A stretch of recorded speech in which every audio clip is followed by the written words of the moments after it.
Okay, I'm going to show you the fastest and easiest way to coil a rope. It's super fast because we're going to start with both ends of the rope and make 2 loops at once. And it's really easy because we're just going to make the loops over our neck instead of making the loops in our hand, so our arm's not going to get as tired. So the way you get started with this coil, which is called the butterfly coil or the backpack coil, is you're going to measure a full wingspan starting from both ends, another full wingspan, and a half. Okay. Now you could go with 3 wingspans or 2, depending on how long your arms are. I'm about 5'11", so that way we've got enough tail here to make our 4 cinching wraps and have enough for a backpack at the end. So then we're going to take the rest of the pile and we're going to make a loop on our left and a loop on our right. So we alternate sides and just toss the loops over your head, and we don't want to make these round loops the Mountaineer coils. Now for mountaineering there's a way to do this, but it can be tangly when you flake it out. So this is the style I'm showing you is really more for rock climbing, in particular for top rope climbing. It's ideal for top roping because we can find the middle so quickly, which we can clip into the anchor and then throw the both ends down.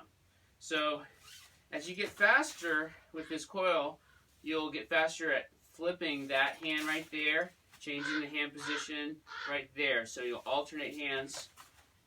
Now it's that left one that flips over. A little hand switch occurs on the right hand here. Just makes it easier to change directions with your flips.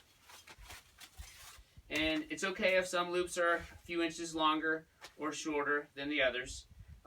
I got lucky and these are perfect, these last 2 loops. A lot of times they're too long or too short. So you just adjust your final 3 loops so that they're all at least halfway down, and that's good enough. Then they're low enough that your cinching wraps will trap them and everything will stay nice and tidy. So be careful when you get the coil off of your neck that your hand is gathering all the loops and it doesn't fall apart. You don't want to have lopsided coils, so get your hand right in the middle. Raise your left hand up high, come underneath with your tails, and then you're going to take your left hand and stick it all the way through, and it comes back and grabs the tails and yanks hard on them. Okay? So then your right hand comes back over here, you switch hands, your first wrap is low, you make an X right there, and we're going to spiral up. And I think a lot of people make their loops a little on the loose side, and then their coil tends to fall apart a little easily. So if you take your time and make these loops nice and snug and dressed, that'll help your coil stay together. So after about 4 loops, then you can bring your hand through and pull the tails just enough that you can get the small bite here that the tails will fit through. Pull the tails through, cinch it up, and then when you put it on, don't have it too low, okay, because then you might trip over it. So keep it fairly high, and then take the tails and go around the rope coil so that as you scramble, it's staying right next to your body, so that's great balance. And then you can do a square knot, or in this case I've got longer tails, so you can do a bow knot.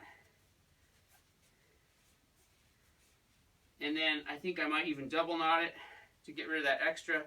And I like the long tails because that way if I'm wearing a little summit pack, then there's still plenty of tail that I can go around everything and I don't have to retie it.